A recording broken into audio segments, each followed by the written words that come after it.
May as well do this on camera. Yeah. Hello and welcome to this week's episode of Anime Club. We've started already talking about this, so you're joining us mid-conversation. My name's Phoebe, and as always, I've got with me in this dirty old art classroom where once a week we meet and talk about an anime that we've watched recently. My co-host, Kris. All right, hello, I am obese Kris. No! Welcome to the club. According to the NHS. Yeah, not just the NHS, to be fair. Oh, thanks. Hey, you're in good company is all I'm saying. Don't worry about it, mate. It'll be all right. We'll figure it out. I'm not bothered. Okay. Are you sure? Because this is like the third time in 2 days that you've mentioned it. The cheek of the doctors today. Makes me think you might be a little bit bothered. So what happened is, unprompted, I was at work sweating me boobies off, lifting things and doing other active things. For my very active lifestyle. For my active lifestyle, where I've just finished my third salad of the morning. That's a joke now. I had a pot noodle for breakfast. And then I went to, felt a buzzing in my pocket. I was like, oh, what's that? I'm lying, I was skiving and I got a text from the doctors just saying, it is flagged up that you are very obese. Please sign up to these weight loss things. Yeah, to be fair, you shared the text with me, and for it to have come out of nowhere completely is so brutal. Yeah. Bear in mind, I haven't had an appointment for a while. I don't think I've been weighed this month. How did they know? Have they been watching this podcast? Hi, Chris's doctor. Yeah, it's a bit tough, but it's okay. You can join me in my weight loss journey.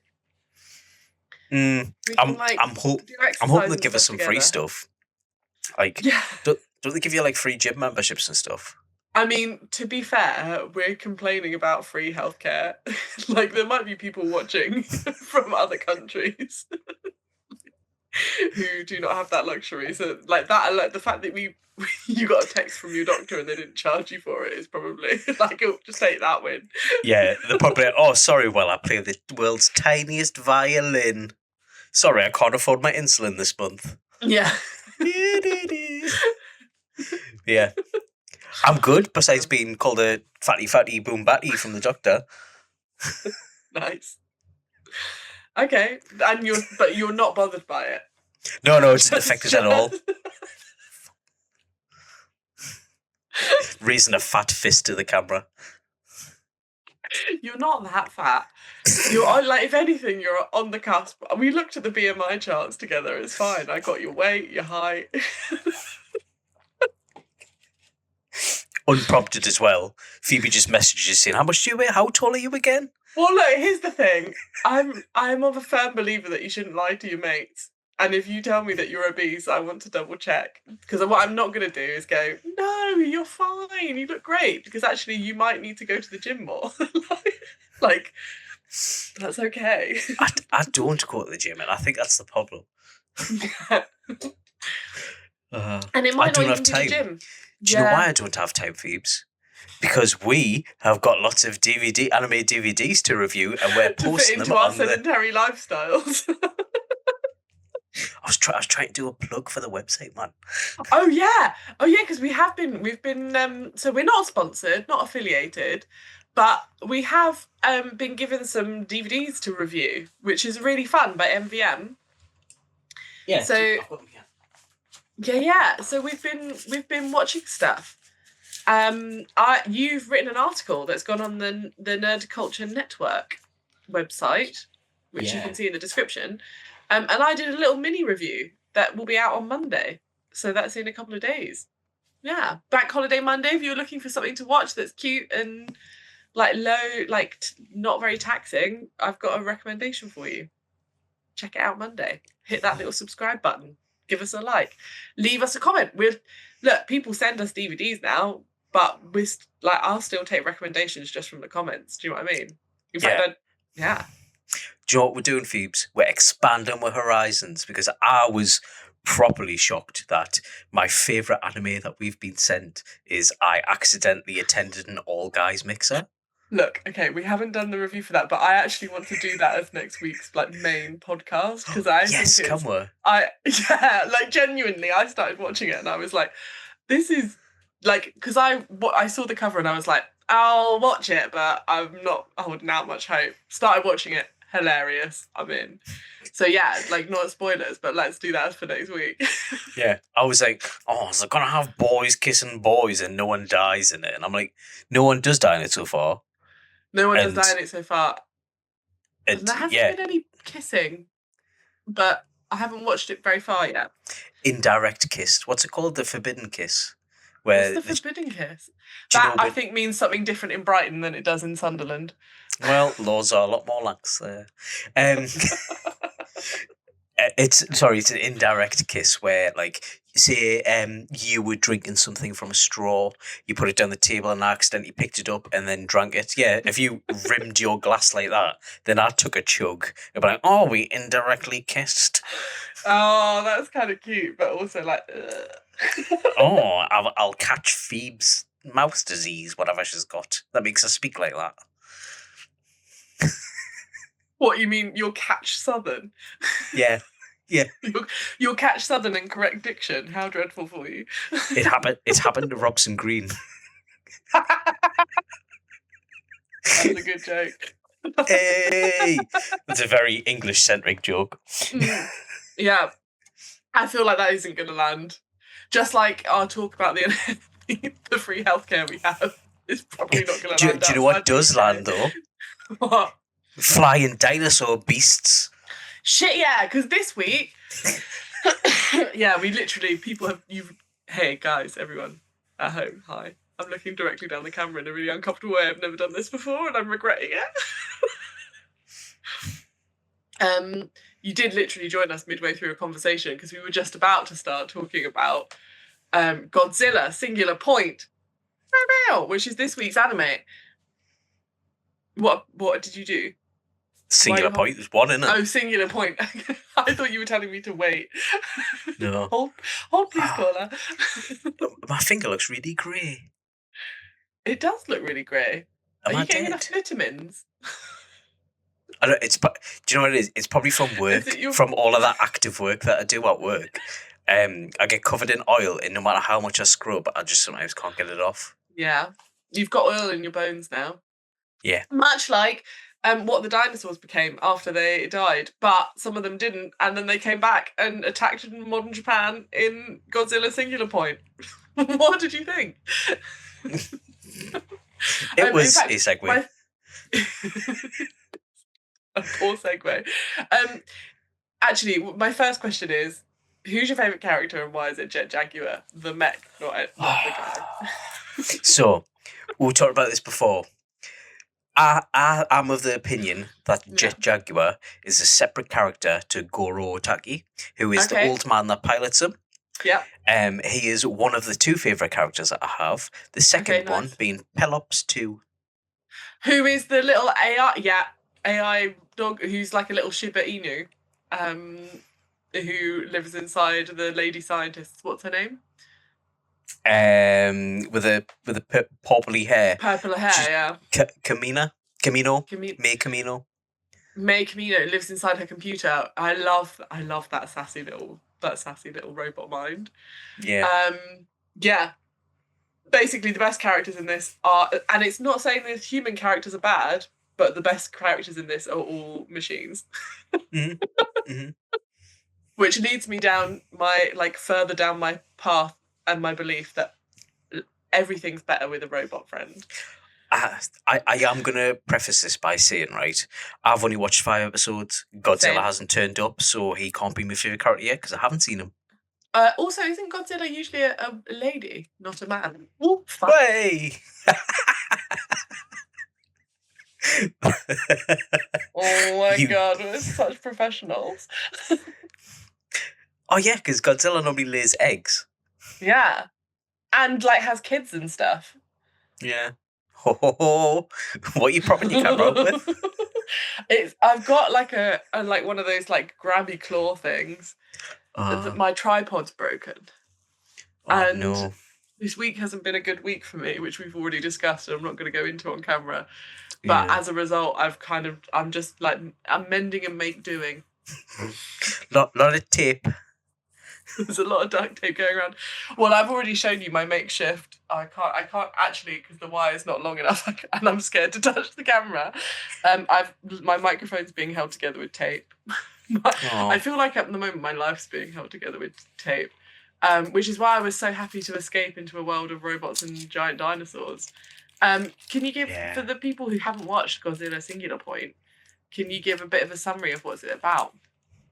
I can't, right? So, from my understanding, on the 5 episodes that I've watched, it follows May Camino, who's a very ditzy and young scientist. Yeah. As she is doing sciencey things. It also follows a guy called Arakawa Yoon, who works for a handyman company. And Goro Otaki, who is the owner of the handyman company. Hibaru Kato, he also works there. They pilot the Gundam mech thingy-majig called Jet Jaguar, who has been built by a crazy old man for no reason. And luckily, there's been an invasion of... Whoa. Let me finish. Because, there was not a hint of creatures invading Earth until after he built it. No, but I don't think he built it for no reason. He does say, I built it to protect Japan. Yes, but... Right, from what, Phoebe, up until then, we assume from other humans who were also building robots. So, Phoebes, if I built a tank in my shed or a killing machine that I could pilot... And you said I'm building it to protect the North. Yes. What would you think? I think there goes Kris again with his crazy ideas. It was only a matter of time. I'll be honest, Killdozer Mark 2. I'll be honest, Kris. Every month that goes by and you haven't, the bomb squad haven't arrived at your shed and gone, should you have those?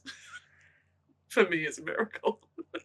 I was trying to think, do I have anything in my shed that I shouldn't do, and I don't want to implicate myself? So let's move on.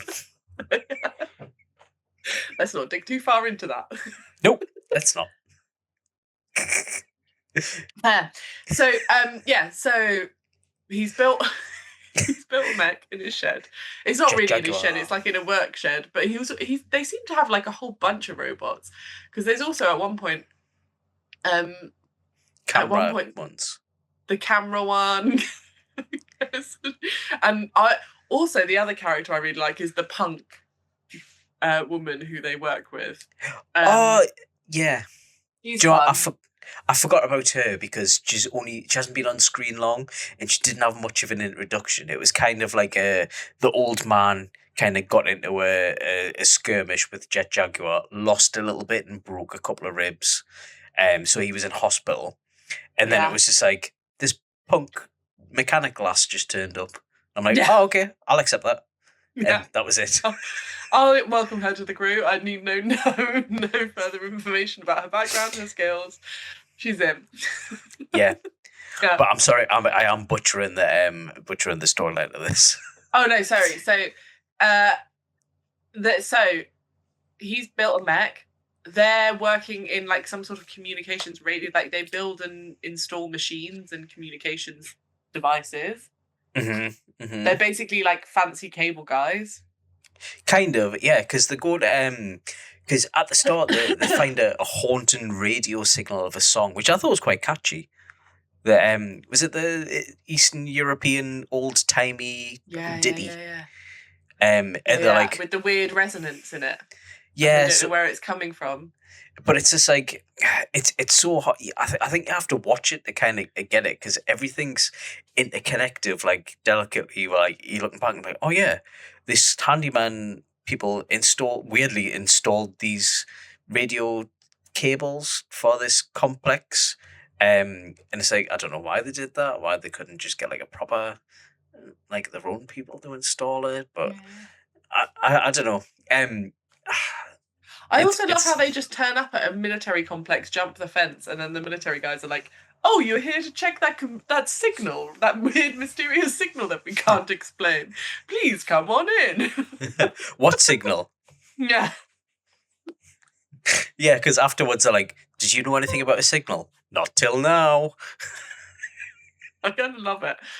And then meanwhile, there's this little scientist girl, and she's kind of doing some research. She's doing like a cryptozoology, interdimensional cryptozoology.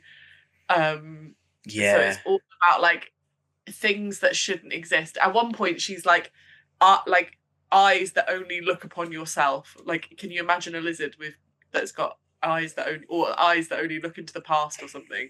Like these crazy, impossible creatures. Yeah, I mean, I don't know what kind of university would offer this course, and what kind of job she would get from it. It kind of feels like. Can you remember years ago in the 2000s where it was just like you can take anime studies in university for a degree, and you're like, so I went would to love doing university that. in Liverpool, and while I was there, one of the local universities offered a degree in the Beatles. And I feel like it's like not in music. And not in like music production or like, local history, the Beatles. It just felt so niche. Was that course just full of like aging dads? It was a degree level course, but I don't know who would turn up. I feel like probably not a lot of people from Liverpool, I imagine. Yeah. Do you know what I mean? Mm-hmm. But yeah, it feels like a bit of like I'll take this for extra credit kind of. Yeah, but just genuinely into it. But it just like when she's talking about it, she's like, "Oh yes, I study the things that shouldn't be," and it's like that's not substance you study.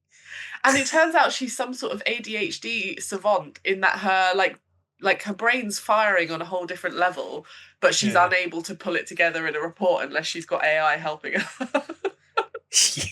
Yeah. Or unless she's got a very domineering, important woman telling her to write a report, and she's like, "Oh, yeah, okay." Am I the only one who thought that woman's just a little bit sexy? She was very dominatrixy. I just feel like she'd walk into the room and you'd be like, "Oh, thank God, the grown-ups here. We can all relax. She'll tell us what to do." Do you know what I mean? There was just like a kind of what an insight into Phoebes where she thinks that is sexy.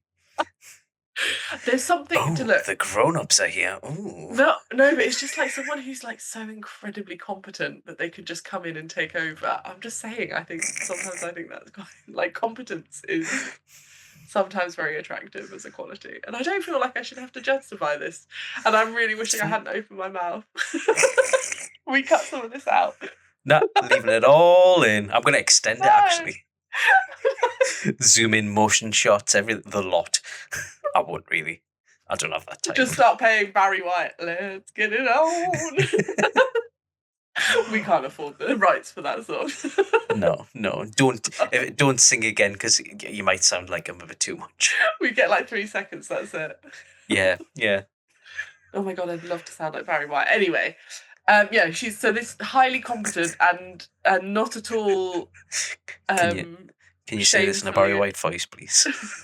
No, absolutely not. A not at all shamefully attractive woman comes into the scene and basically just like involves her in all this like weird dinosaur research because these giant flying pterosaurs have just started turning up.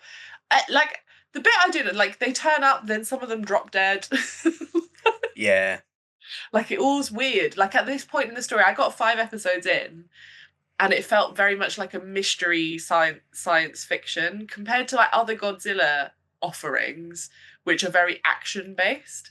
This is a bit more like there's a mystery and a plot of stuff uncovering. And like you say, Godzilla hasn't actually made it onto the scene. We know Godzilla's coming, but like they haven't made it onto the scene, and I'm not quite sure how it all fits together because it's like there is a giant skeleton that that they're hiding somewhere.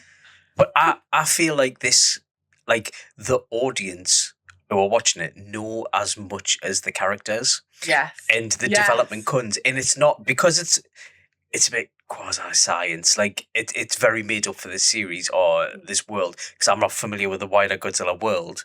It's just like right, that explains it if that exists because they're on about like deflecting bullets with time travel or time prediction and all this sort of stuff. But like that wouldn't have been my first guess. Thinking that's the reason why, as an audience member, like obviously that's time prediction, isn't it? Oh. But well, obviously these dinosaurs can time travel. Duh.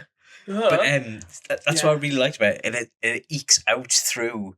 I'm right in saying that the scientist girl, Kamino, and Arakawa, the handyman guy, were talking on a nighttime after this happened, but it was shown it during it was happening, during as it was happening on screen. So they would talk about the future prediction, and it would be Kamino and Arakawa talking about them theorizing about it from remembering it. So they were like telling each other. There is a bit of like loopy time dilation thing happening, which I actually think is really fun because I think they do it really well. It doesn't feel like they're overreaching. They've also been chatting in some sort of message board as well. So sometimes they literally, as something's happening on screen, they're literally, like you say, they're having a chat, but they're kind of figuring it out in a way that's revealing the information to the audience. So you're right, there's no sense of dramatic irony where the audience are already in on the clue and they're just watching a tragedy unfold. Like it feels very suspenseful. Which I think I've really enjoyed. I also, and I've said this multiple times, feel like this really reminded me of the film Evolution, which was made in like the noughties, I want to say. Yes, I feel like it was made around the turn of the century. And they made a cartoon of it as well, which actually was pretty decent from what I remember, but I haven't seen it for a long time. But I can remember like enjoying the cartoon as well as the film. And it having that kind of like there are bits where it is a bit actiony and they're chasing down the monsters and they're trying to find out what's happening. And at the same time, you have these kind of like very like it's just science nerds trying to like save the world through thinking.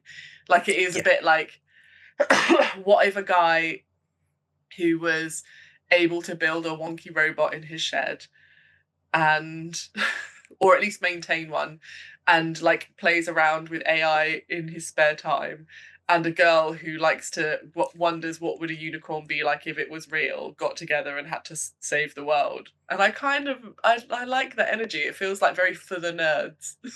This series, like it's the science guys who are going to save the world, not the military. Yeah, exactly. Because like I was saying to you just before we started, like my main knowledge from Godzilla comes from the Matthew Broderick film, which I know a lot of people absolutely hated. I don't mind it, but I don't have experience of the actual Japanese Godzilla, and this feels Have you never seen the original Godzilla? No, I haven't. Oh. I've seen clips of like Godzilla's like baby and stuff like that, and obviously the like you've seen like, the Jet Jaguar, which is just like a almost like a Sentai type guy in a suit. Yes. Yeah. Okay. Good. I've seen that. Apparently, it was drawn by a kid, and then like it was like perfected by someone. But anyway, it was designed by a kid. Perfected's a great word. Yeah. Like perfected for screen or for to bring alive. Yeah. But yeah, I really like it. I like this better than obviously the Matthew Broderick one. But it feels like a not a series for the sake of it. Like I'm getting something from it, and it's not just big monsters killing each other. It's like it's got mystery. It's got good characters. It's got some like light-hearted good moments, but then it's also got some like that like keeps you in. Like I didn't even look at my phone when I was watching it. No, and I actually watched 5 episodes without really clocking how many episodes I'd watched. Like I kind of just blitzed through them in a really easy way. It was very watchable. and it never feels like it's going too fast or the action's too slow. Like they seem to like have like hit the story pacing really well. And they give you enough, like, sure, you don't see Godzilla in the first 5 episodes. I kind of don't mind that. I kind of hope that they delay Godzilla for as long as possible, but they still give you some fun monsters. Do you know what I mean? But Like, they still give you the fun 13 science. episodes, isn't there? Yeah. It's 13. like a really self-contained one. There is another anime, though, which is, I think, was made afterwards, which is, like, maybe a bit of a follow-on. Right. But I Netflix as haven't well. looked much into it. Also on Netflix, there's another Netflix, a Godzilla anime. But I would really recommend the original film to you, Kris. A, because I think some of the special effects will make you chuckle, and I know that you are a fan of a practical special effect. I am. And also because I think it's just, I don't know, that I have a lot of love for those films, but I also think the history of them is really interesting. In that they're like, it kind of depends which version you watch. There's an Americanized version, and then there's a Japanese version. And the Americans were so scared that Godzilla would be seen as like a metaphor for the nuclear bombing and the radiation and fallout and the impact on Japan. Like this big monster coming to destroy a city felt like a criticism to them for some reason, following the Second World War. So they like censored a lot of it when it was released in America, and they kind of like retold it and rehashed it. And I feel like they've been doing that ever since. So the Matthew Broderick, it feels like a really Americanized version of it. But the original film, I think, is probably more in keeping with like films like King Kong, like proper big monster films. Like, and all of like is it the Harry Hansen plasticine dinosaurs and things. Sorry, I'm just just googling when it was released. 1954. Yeah, it's a black and white film as well, I think. Originally. I'm okay with black and white film. Yeah, I'll watch this if because we've been saying for a while that we want to do more films on this, as in even non-anime films, like stuff you would find in anime adjacent. Yeah, in the HMV foreign film section, the stuff you'd find in there. Yeah, and I would love to do this if you want to do this with us. I would be so up for it. That'd be so fun. It's 1954. Whoa. Yeah, I'll go for this. I'll see if it holds up. You know, so it is pretty close after the Second World War. So you can maybe see why the Americans, probably quite rightly so, wanted to censor stuff. Yeah. Well, rightly so from their point of view. I don't like. There's a whole argument. Among the Dead Cities is a great book if anyone's out there and so inclined to read about modern history. Literally, I can see Kris switch off. Back to the bright colours and the cartoons. I've got a book. I got a book for my birthday, actually. What did you get for your birthday? There's a YouTube I watch called Kris Borrowed. And I've wanted to read his book for a while. Oh, yeah, nice. So he's got a second book coming out, but this is his first one, I think. So nice. Gotta read that. Cool. Weirdly, he doesn't like anime. Oh, well, you know, that's obviously he's not been exposed. Because I think people who don't like anime either have lost touch with their inner child, or like too much. I think all of us have to like divorce ourselves from our inner children, but like you should still like have a communication line to them sometimes. Or they just haven't watched the right anime, because some anime is weird and not for everyone. What were some of the highlights for you of this series? What were some of the things that you thought, meh? So there's the monsters, like the pterodactyl. Is it called radons? Radons? They call them radons, yeah. Radons. The introducing to the Stegosaurus-y one. Yeah.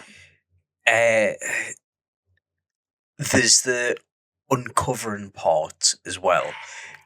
There's the science part where because I didn't think I would like it, because it is mumbo jumbo theoretical stuff, but it's just like, oh yeah, I quite like how they've explained that, because I like a pseudoscience, kind of like Star Trek, where they've got these weird science to justify what's happened, and they'll stick to that. That is the rule now. Kind of it's the law. Like the fantasy world building. Yeah. Yeah. The characters. Mm-hmm. Jet Jaguar. Yeah, so Jet Jaguar for me is the bit where he first comes out ready to fight when he comes out, but he's got like this big chunky body, this big head, and these really spindly arms and legs. Yeah. And he's like clanky and like really awkwardly moving. It feels like that more like I love a Gundam and I love a big mech, but the kind of awkward movement of it feels more attainable. It feels more rooted in like what would someone actually be able to make. Yes. Weirdly as well, there's a robot around mine on the loose. He's not on the loose, but there's a company near my work that have made a humanoid robot, and they're doing a lot of testing at the minute. So outside their work, which is near my work, there is it looks like something from iRobot is wandering around the fields. Have you gone and interacted with it? No, I've seen videos of people going up to it, and he like waves from the side of the road, like when they wave at him or it. Sorry, Kris. Well, that's interesting, isn't it? Because there's that thing of like we really want to anthropomorphize robots. There's a reason for that, though, I think. Because you're hoping that if you make them human, that they won't eventually kill us all. No, because I think ultimately the job of a robot is to replace some kind of labor or something to do with humans. Correct? Yeah. So this world, when you think about it, is built for humans. Is built for an able-bodied human. So it makes sense to build a humanoid robot to fit that world that's already been made. So here's an interesting thing. I watched a documentary all about people who were doing a kind of robot Olympics. Mm-hmm.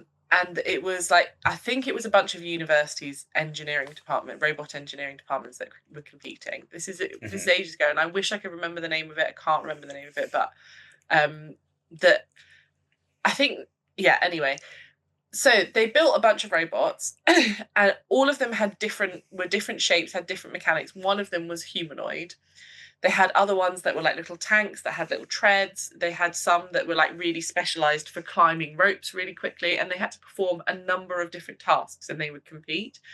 And what was interesting is that the humanoid robot was never first, but it was able to complete every task, whereas other robots could do some tasks really, really well and really quick and efficiently, but then would be unable to complete other things. And it was this kind of, and what they were basically unpacking as part of the kind of exploration of this is that the thing about the human body is we have evolved not to be specialists, but to be able to do lots of things kind of okay.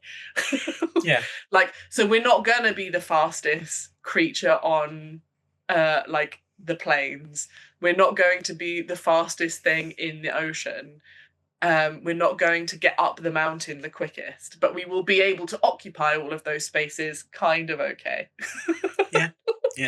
And I do think that's interesting, but I also think there is an innate narcissism and hubris to the human animal, and I think some of that is built into why we're trying to build robots that not only can replace us, that are superior to ourselves, but also look like ourselves. It's that idea of like God being created in man's image, or creating man in God's image. I think we've twisted that concept. See, I just see it as the humanoid shape is built for the human world. Because if you're building a robot that's going to lift things all day and do warehousing, you would just automate a forklift. Yeah. Or a hand crane or something. Yeah. You know? And are we trying to build one robot that can do everything, or are we just going to get better at building really specialist robots that can do some things? Bit of column A, bit of column B. Yeah, exactly. Yeah. But I really like the Jet Jaguar part where they switch these legs for tracks. And they do live learning because they're like, he's walking around like a little newborn baby. He's like, yeah, we've just put the tracks on. We don't know we haven't programmed for this. It's very new what they're doing. And obviously they're going out to fight, like then and dinosaurs. there. Yeah. Yeah. And it's just like, right, you have to go now. Yeah. Yeah, I do. I those are some of my favourite bits. Is that kind of watching the handymen just kind of riff. Yeah. Here's another. Can I ask another robot question though? Yeah. If you could get a robot to replace, any single thing in like job that you have to do on a daily basis that you wish you didn't have to do, what would you get a robot to replace? Isn't a job that I'm paid to do, or a job not necessarily just a fit, like a chore, or like it could be something you're paid to do, or it could be something that you're just like bored of doing in your life that you just wish a robot would do for you. I'm going to say, okay, just like I don't mind doing my human activities, but I would like one that would just like make us a coffee in the morning and just hand it to us. I would love something like I could get a coffee maker. I've got a kettle and obviously coffee and whatever, but I would like something. Do you know when you wake up, just something to just put a cup of coffee in your hand, something like that. Because that's the job where you've got to go all the way downstairs. You got to fill the kettle up, put the kettle on. So it's more of ease, not because like I think stuff's laborious.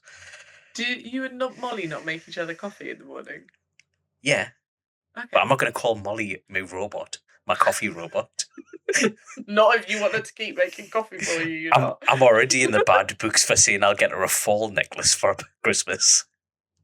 You also said that she had a fall, which is deeply insulting. And I'm also curious, at what point do you think someone goes from falling over to having a fall? Is it about the severity, or is it about the age that they are when it happens?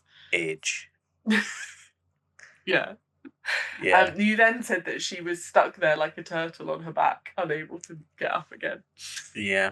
To be clear, she wasn't, and that didn't happen. But she did fall over before because I cursed her by accident. Yeah, you did. You did curse her. I got a message when I came in from work. Or she was talking to us, and she was like, "You've cursed us." I'd spilled some yogurt out the fridge, and then I slipped on it, and I fell on my back. I was like, so she didn't tell me how she did it, but she had messaged me being like, "Kris has cursed me, and I'm mad at him." Do you know what happened as well? Obviously, Finley was in the house at the time, and we've still got the balloons from his birthday. So she went arse over, tit on the floor, and then Finley was, for some reason, he was tangled in the strings of the balloon with his feet. So he was like, "Man, what's happening in your house?" Exactly. So then he was just like, "I'm stuck. I can't get to you." So then Molly was just like, "It's okay. I'll get up. I just hurt my leg." And then Finley just looked at her. I can't get to you. That's funny. Finley was obviously the other side of the room. It's not far. Kind of looked at her and went, "Love you," and blew her a kiss. As if a bon voyage. It was like, if this is the last time we see each other. Oh, that's funny. Okay, interesting. Fair. But the other thing I did want to mention, so I forgot about the favourite thing. I don't have a non-favourite thing about this, but the music in this. Do you know when it starts off, whenever you see the monsters, it's like, dun, dun, dun, dun. And I kept going into, the Beastie Boys, and it's like, dun, dun, dun. But it's amazing. It's proper impactful corn music as well. I'm like, oh, this is it's proper. Hair standing on end. It's proper kaiju music, isn't it? It's big monster on the way. Get ready to be thrilled, folks. Yeah. It is. It's really fun.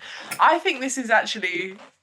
I thought this would be an all right watch. I didn't think it was going to be as fun and as gripping.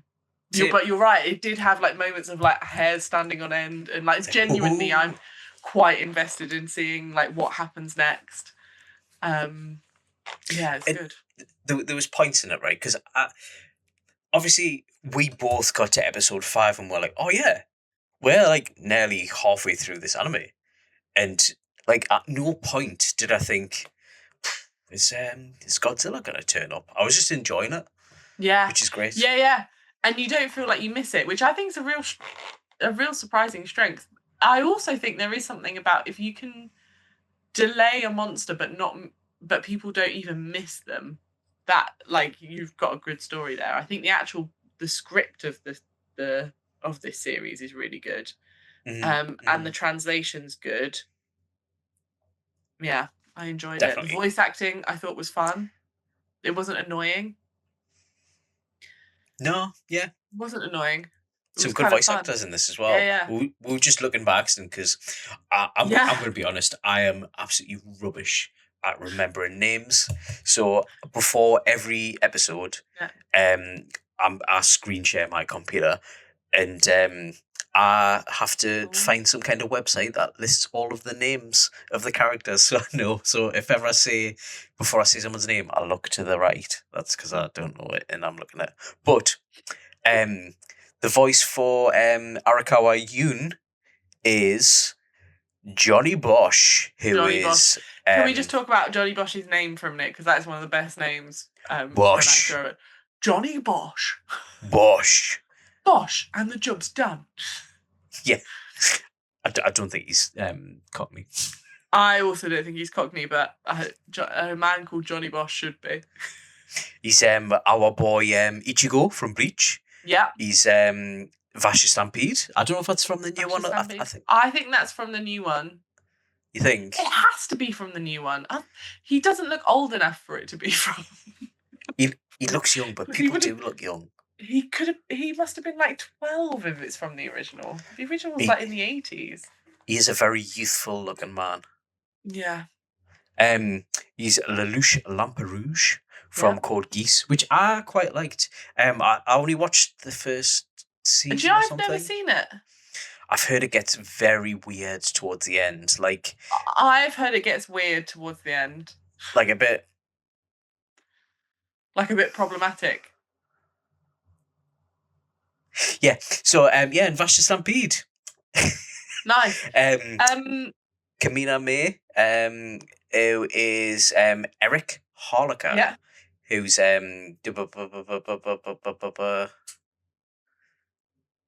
Elizabeth Linus from Seven Deadly Sins.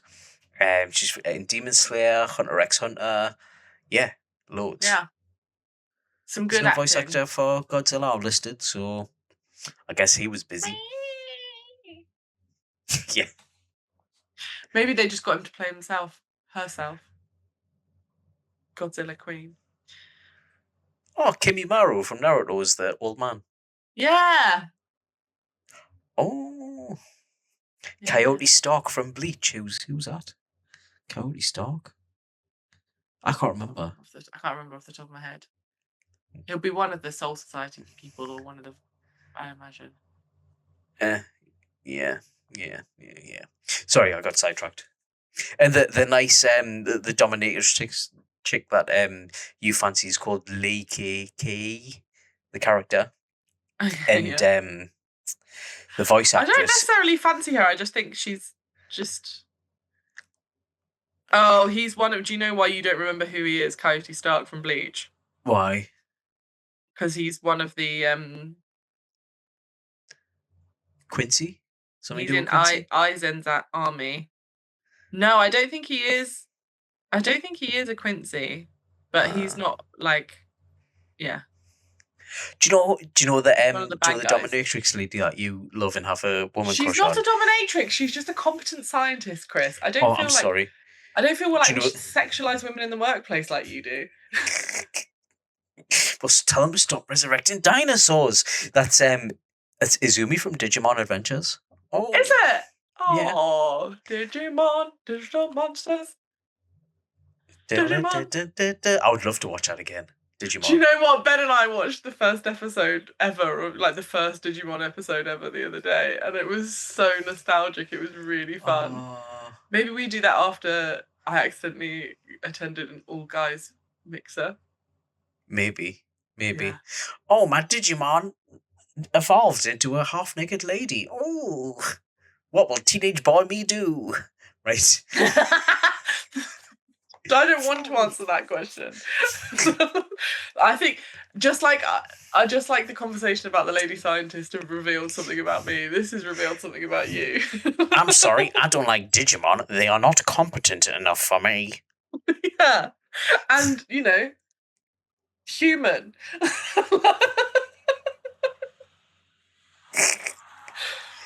Do you know what I always find funny from Digimon?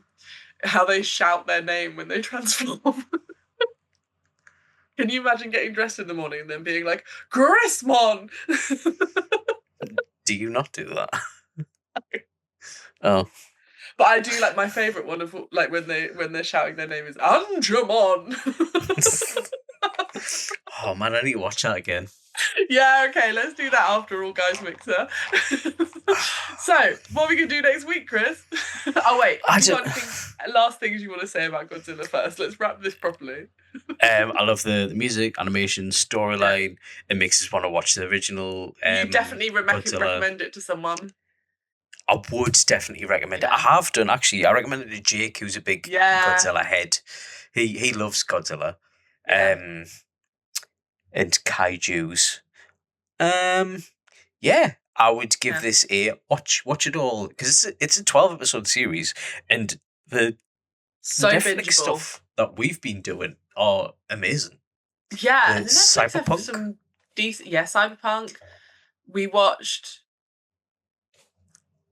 Literally can't think of any others. Oh, we did Devil May Cry, didn't we?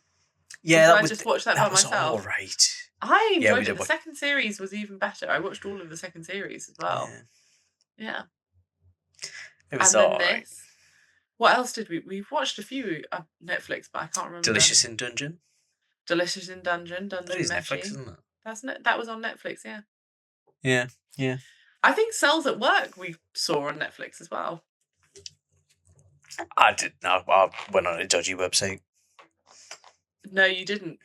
We don't. A dodgy website called Netflix. So Kris, what are we going to do next week? We've already decided. We talked about it at the beginning of the episode. Yeah, and throughout nearly all of it. We're actually quite excited. It's weirdly good.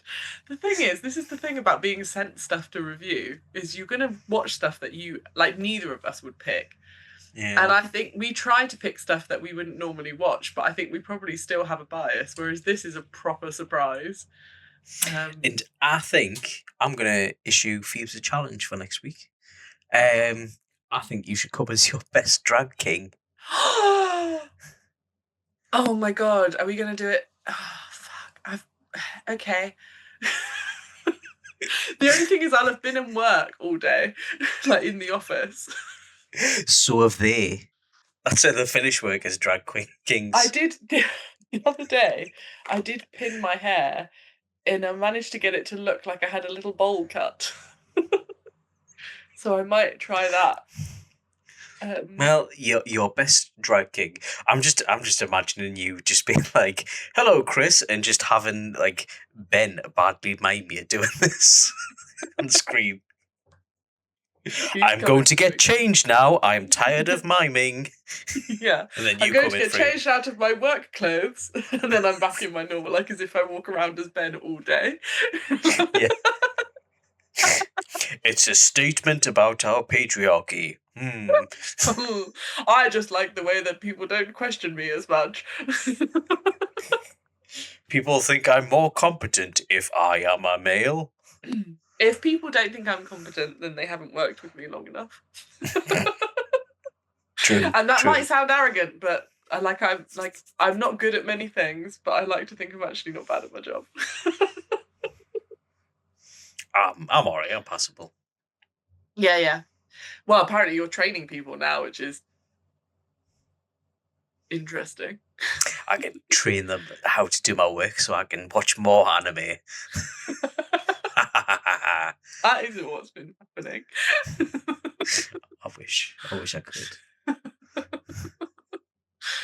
But Chris's ultimate dream to become a corporate CEO. I just want a job where I get paid to do nothing. That'd be amazing. Do you know what? The thing is, no one gets paid to do the stuff that they would be willing to do for free. True. That's sadly not how life works. Which is probably why we don't get paid to do this. But I still had fun. Thank you for chatting with me about Godzilla Singular Point, and I'm looking forward to us doing drag queen. If I come as a drag queen king, a drag king, are you going to dress up as a drag queen? Are you going to... No. What? Because then it wouldn't be an all-male mixer. All-boy mixer. Duh. Do you know what? Fair. And I've got just the anime that we can watch to rectify that at a later date. Oh, don't make us put eyeliner on, it hurts. Okay, we're going to have some conversations about how you already know that. But until then, thanks for coming and watching and hanging out with us. Let us know if you've got any recommendations in the comments. It was fun. This was wildly off topic this week, but we had a nice time, and we hope that you go and watch Godzilla Singular Point and that you have a nice time too. Love you. Bye. Like and subscribe and stuff. Bye. Yeah.